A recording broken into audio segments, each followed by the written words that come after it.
Hello everyone, I'm Dr. Emilia Bertolo and I'm a Principal Lecturer in Chemistry at Canterbury Christ Church University in the section of Natural and Applied Sciences. This is the first of a series of videos dedicated to green chemistry. We're going to be looking at what green chemistry is and why we need green chemistry, and we're going to find out a bit more about the 12 principles of green chemistry.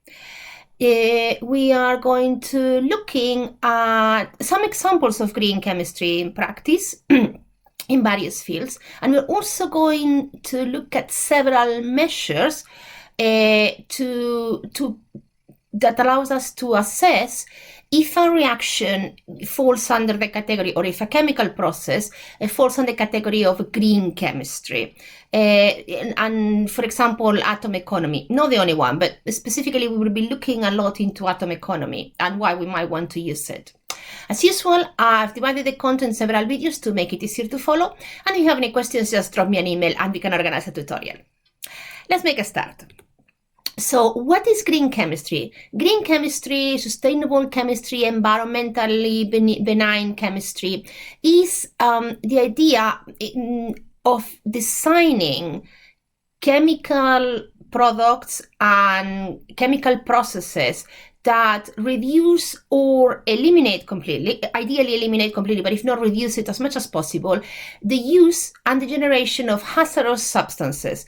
And we are looking at the whole life cycle of that chemical process, from the design of the synthesis or the product to the manufacturing aspects and the application of that product once it's released, and also its end of life. It encompasses all aspects of chemistry. It's what they call a chemical philosophy. So it encompasses organic synthesis, it encompasses inorganic chemistry, biochemistry, analytical chemistry, physical chemistry, pharmaceutical chemistry, the whole of the world of chemistry. The aim is to minimize waste, to minimize energy use, and to maximize efficiency, to minimize resource use, and as much as possible to use renewable resources, both in the generation of the energy needed for the process to happen, or for the production of that chemical product, and renewable resources as the resources used to make that product in the first place. Green chemistry aims to design chemical products and processes that are more environmentally friendly, reducing or eliminating altogether the generation and the use of hazardous substances that can be associated with a particular chemical process or a particular synthesis. And we look at pollution prevention on the molecular scale. So not only reducing the impact of the let's say a chemical process in terms of how it is conducted in a factory, but also looking at specifically that reaction, to try to get that reaction, those chemicals that are going to those reagents that are going to make products, to get them as environmentally friendly as possible. Green chemistry is about reducing waste, it's about reducing materials use, it's about reducing hazard, is about reducing risk both to humans and the environment, reducing energy consumption, and reducing cost as much as possible, because we do need processes that are environmentally friendly, but also that are economically viable. I've gotten this slide at a triangle that represents the waste hierarchy. And as you can see, prevention is at the top or at the bottom of the triangle, depending on what you want to look at. So prevention of waste is the key, with as much efforts as possible to be focusing on that. Prevention of waste, and if it's not possible, reusing waste, if not possible, recycling, if not possible, other recovery options like incineration with energy from waste, incineration with energy recovery, that sort of things, and only disposal, landfill, or incineration without getting energy out of it as the last resort.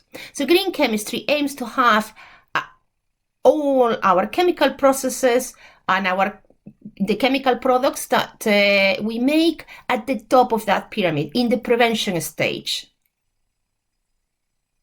Why do we need green chemistry? Well, chemistry is everywhere in our lives.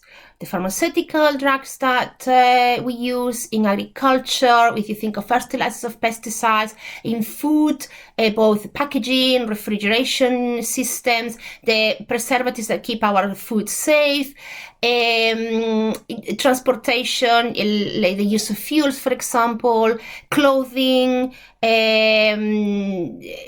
composite materials, everything you can think of is related to chemistry and chemical products. So it's hugely important that our chemical processes and the products we are making with those processes are as safe as possible, as environmentally friendly as possible, and as sustainable as possible.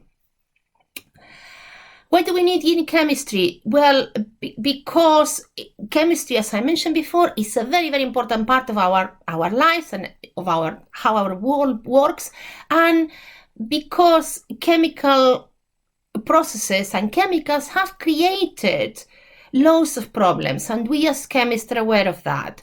If you think about the problems of the pesticide DDT, which was apparently very environmentally friendly, but it had all this, because it was non-toxic, but it turned out to have all these effects on wildlife, hazardous waste that can be released into the air, water, and land. Chemical industry has a role to play in the reduction of those environmental problems, and we also need to think about the safety of the environment, but also the safety of humans. These are just some examples of chemical disasters. Cadmium poisoning in water due to mining. The release of methyl mercury in industrial wastewater that happened in Minamata in the 1950s. The Seveso disaster, which ended up in the accidental release in the mid-70s of a large amount of TCDD in a residential area. The Bhopal disaster, which exposed over 500,000 people to methyl cyanide as a result of an accident in a pesticide plant. The Chernobyl disaster, the Exxon Valdez spillage, and any oil spillage for that matter. One of the largest spills in the United States and one of the largest ecological disasters of our times. So all those are related to chemicals, the chemical industry, and the lack of safety either of the chemical processes or the transportation of those chemicals, or the nature of the chemicals, the products that were involved in those disasters. So we do have a role to play as chemists, and we need to step up to the challenge. But it's not only chemical processes or the safety of chemicals that plays a role in green chemistry. As chemical processes also, synthesis, also carry out generally a lot of energy being spent. You have heating processes, cooling, stirring, distilling, pumping, separating chemicals. All that needs energy, and that energy comes typically from burning fossil fuels, which means more CO2 in the atmosphere, which means that we are contributing to global warming. So if at all possible, when we are conducting a synthesis, when we are making a compound or we have a chemical process, we need to aim to conduct those processes at ambient temperature and atmospheric pressure.